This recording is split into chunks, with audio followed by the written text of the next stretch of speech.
আমাকে পথের ভিতরে সাজিয়ে দিয়ে নতুন নগর সোমনাথকে নিয়ে রাসলীলা করতে চাই না। আমি তা হতে দেব না।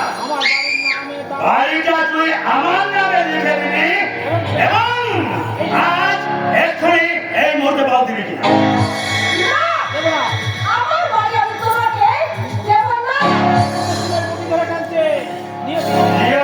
চোরের মূল ধরে টানছে আর এখানে আমি প্রস্তুত হয়ে গেছি। ওর জন্য আমার কাছে সংগ্রাম খুঁজেছি। সংগ্রাম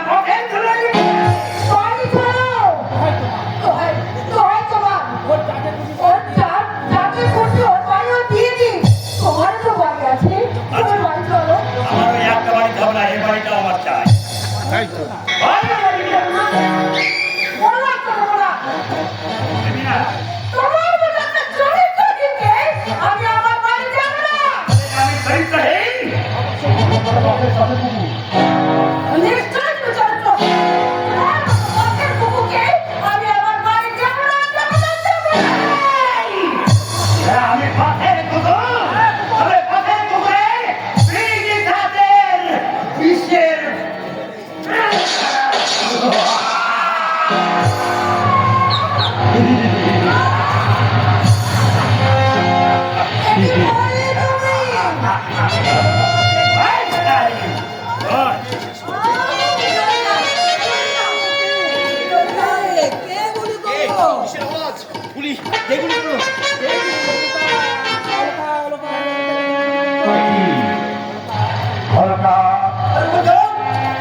ললিতাকে তুমি গুলি করেছো?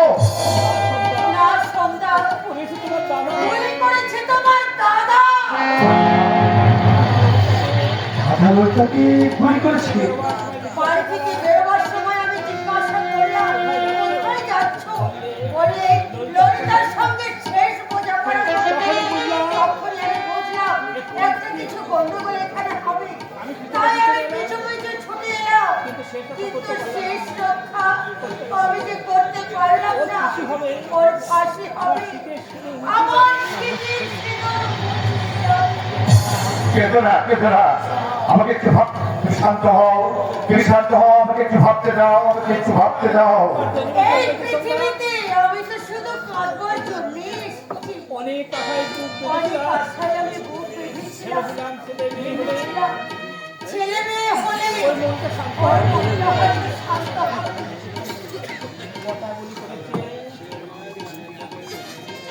কটা গুলি করেছে?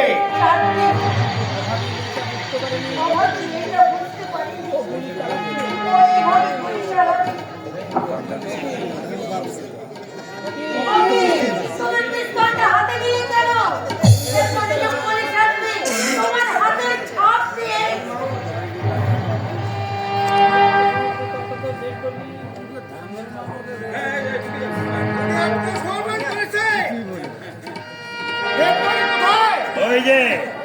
ওই যে মনে পড়ে রয়েছে। অফিসার, ললিতাকে দাদা ফোন করেন। অফিসার,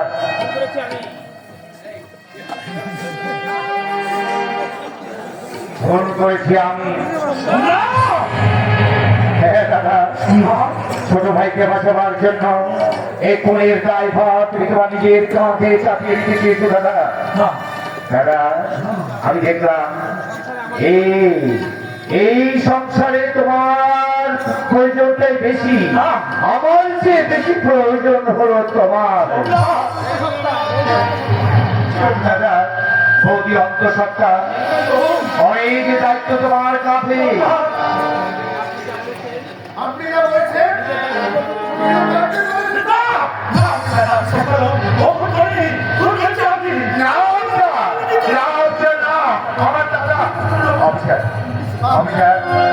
আমি যা কিছু বলছি আমি নিজে দায়িত্বে বলছি এই যে সম্পর্কে আমি যথেষ্ট সচেতন।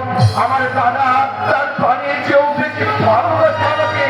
সেই ছোট ভাইকে বাঁচাবার জন্য এই খুনের ড্রাইভার সে নিজের কাঁধে নিতে চেয়েছে। আপনি আপনি আমাকে অ্যারেস্ট করুন অফিসার, আমি খুনি, আপনি আমাকে অ্যারেস্ট করুন।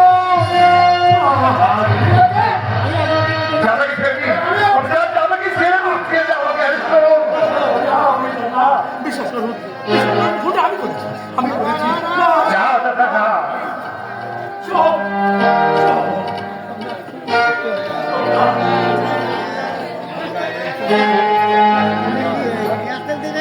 দিলীপ মাস্টার